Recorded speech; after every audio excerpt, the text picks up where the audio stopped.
యోగిని ఏకాదశి 2025వ తేదీ జ్యేష్ఠ మాసంలో కృష్ణపక్షంలో లోని ఏకాదశిని యోగిని ఏకాదశి అంటారండి. జూన్ నెల వచ్చే రెండవ ఏకాదశిని యోగిని ఏకాదశి ఇంకా జరుపుకుంటామండి. ఏకాదశి నాడు ఉపవాసం ఉండడం వల్ల సకల పాపాలు నశించి జీవితంలో సుఖ సంతోషాలు కలుగుతాయని చెప్తారు. ఈరోజు ఉపవాసం ఉండడం వలన సకల సంతోషాలు పొందవచ్చు. అంతేకాక యోగిని ఏకాదశి నాడు ఉపవాసం ఉంటే మరణించిన తర్వాత విష్ణులోకానికి వెళతారంట. యోగిని ఏకాదశి ఉపవాసం ఉండడం వల్ల 88,000 మంది బ్రాహ్మణులకు అన్నం పెట్టిన దాంతో సమానం అని చెప్తారండి. అయితే మనకి యోగిని ఏకాదశి సమయాల గురించి తెలుసుకుందామండి. మనకి హిందూ క్యాలెండర్ ప్రకారం ఏకాదశి తిథి జూన్ 21, 2025 ఉదయం 7:18 స్టార్ట్ అవుతుంది. జూన్ 22 తెల్లవారుజామున 4:27 వరకు అయితే ఉంటుందండి. కనుక ఈ యోగిని ఏకాదశిని మనం 2025 జూన్ 21వ తేదీన అయితే చేసుకుంటాము. యోగిని ఏకాదశి వచ్చేసి ప్రాముఖ్యత ఏంటండి అంటే ఈ నిర్జల ఏకాదశి తర్వాత దేవశయని ఏకాదశి ముందు వస్తుంది. ఈ ఉపవాసం పాటించడం ద్వారా జీవితంలో సంతోషం శాంతి కలుగుతాయని నమ్ముతారు. ఈ ఏకాదశి నాడు విష్ణువు యోగ నిద్రలోకి వెళ్లే ముందు విష్ణువు ఆరాధించడం ప్రత్యేకమైనదిగా భావిస్తారు. యోగిని ఏకాదశి పూజా ముహూర్తం మనకి వచ్చేసి ఏంటంటే 2025వ తేదీ 2025వ సంవత్సరం బ్రహ్మ ముహూర్తం ఉదయం 4:04 నుంచి 4:44 వరకు ఉందండి. అభిజిత్ ముహూర్తం ఉదయం 11:55 నుంచి మధ్యాహ్నం 12:51 వరకు అయితే ఉంది. ఈ విజయ ముహూర్తం వచ్చేసి మధ్యాహ్నం 2:43 నుంచి 3:39 వరకు అయితే ఉంది. గోధూళి ముహూర్తం వచ్చి 7:21 నుంచి 7:41 వరకు ఉంది. ఉపవాస దీక్ష మంచి సమయం ఏంటంటే మధ్యాహ్నం 1:47 నుంచి 4:35 వరకు ఉందండి. ఈరోజు యోగిని ఏకాదశి పరిహారాలు వచ్చేసి ఏంటండి అంటే యోగిని ఏకాదశి నాడు రావి చెట్టు కింద నేతి దీపాలు వెలిగించడం వలన మంచి జరుగుతుంది. విష్ణుమూర్తి లక్ష్మీదేవి యొక్క అనుగ్రహం కలుగుతుంది. ఆర్థిక ఇబ్బందులతో సతమతమయ్యేటువంటి వాళ్ళు ఏకాదశి రోజున బ్రహ్మ ముహూర్తంలో విష్ణుమూర్తిని ఆరాధించి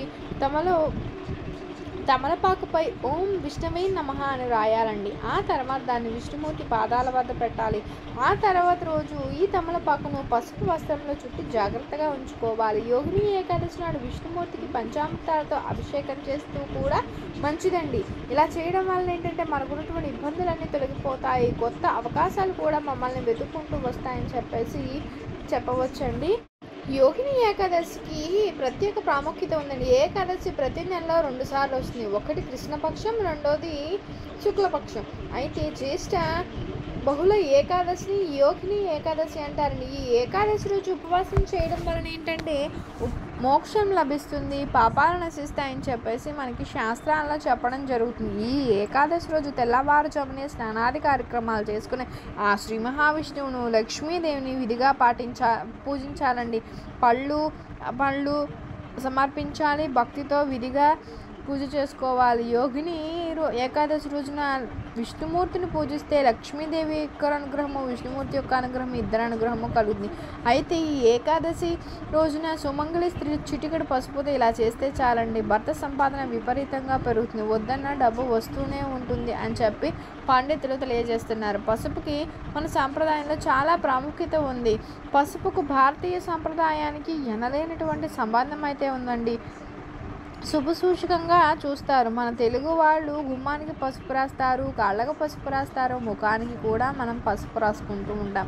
అంతెందుకండి, మనం ఏ కూర వండినా సరే చిటికెడు పసుపు ఖచ్చితంగా వేస్తాం కదా.